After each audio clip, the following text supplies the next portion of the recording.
Hi guys, എൻ്റെ മുമ്പത്തെ video കണ്ടവർക്കറിയാം ഞാനൊരു സ്ഥലം വരെ പോകണമെന്ന് പറഞ്ഞിട്ടുണ്ടെന്ന്. വേറെ എങ്ങുമല്ല വന്നാൽ ഞാൻ ഗുരുവായൂർ അമ്പലത്തിലോട്ടാണ് വന്നത്. ഇവിടെ ഞാൻ വരാൻ 2 കാര്യങ്ങളുണ്ട്. അത് ഞാൻ നിങ്ങളടുത്ത് വഴിയേ പറയാം. ഞാൻ എൻ്റെ തീരെ കൊച്ചിലെ കുറച്ച് ബോധം വന്ന സമയത്താണ് ആദ്യം ഗുരുവായൂർ അമ്പലത്തിൽ വരുന്നത്. അതൊന്നും എനിക്ക് തീരെ ഓർമ്മയില്ല. അത് കഴിഞ്ഞിട്ട് ഞാൻ രണ്ടാമത് വരുന്ന സമയത്താണെങ്കിൽ പാതി വഴി എത്തിയപ്പോഴാണ് വിളിച്ച് പറയുന്നത് എൻ്റെ മൂത്തേച്ചൻ്റെ മോള് പ്രസവിച്ചെന്ന്. അപ്പോൾ നമുക്കിങ്ങനെ തുടക്കം വരുമല്ലോ, അതുകൊണ്ട് എനിക്ക് കയറാൻ പറ്റിയില്ല. പക്ഷേ കൂടെ ഉള്ളവർ കയറണമെന്നുള്ളതുകൊണ്ട് അമ്പലത്തിൽ വന്നു. അമ്പലത്തിൻ്റെ ഫ്രണ്ട് വന്നിട്ട് എനിക്ക് അമ്പലത്തിൽ കയറാൻ പറ്റത്തിൻ്റെ വിഷമം ഇപ്പോഴും നല്ല രീതിക്കുണ്ട്. അങ്ങനെ അത് കഴിഞ്ഞിട്ട് ഇനി എന്ന് പോകാൻ പറ്റുമോ എന്നുള്ള ഇതിലിരിക്കുമ്പോഴാണ് ഗൈസ് എനിക്ക് ചിലപ്പോൾ നിമിത്തം എന്ന് പറയാം. എനിക്ക് എൻ്റെ ഫസ്റ്റ് വർക്ക് കിട്ടിയത് ഗുരുവായൂർ അമ്പലത്തിലാണ്. അത് എൻ്റെ ഫസ്റ്റ് ബ്രൈഡിൻ്റെ കല്യാണം ഗുരുവായൂർ വെച്ചാണ്.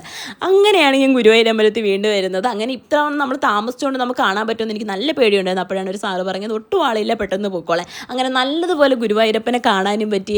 എൻ്റെ സന്തോഷം എനിക്ക് പറഞ്ഞറിയിക്കാൻ അറിയില്ല. ഞാൻ അത്രയും ഹാപ്പിയാണ്. അങ്ങനെ നാളെയാണ് വെഡ്ഡിങ് വരുന്നത്. അപ്പോൾ അതിൻ്റെ ടെൻഷനും ഹാപ്പിയും എല്ലാം എനിക്കുണ്ട്. അപ്പോൾ എന്തായാലും ആ വീഡിയോ ഞാൻ വഴിയെ അപ്ലോഡ് ചെയ്യുന്നതാണ് ഗൈസ്. എന്നിട്ട് നമ്മൾ ഫുഡൊക്കെ കഴിച്ച് നേരെ റൂമിലോട്ട് പോയാൽ എന്തായാലും. അപ്പോൾ ഇന്നത്തെ വീഡിയോ ഇത്രയേ ഉള്ളൂ. ബൈ.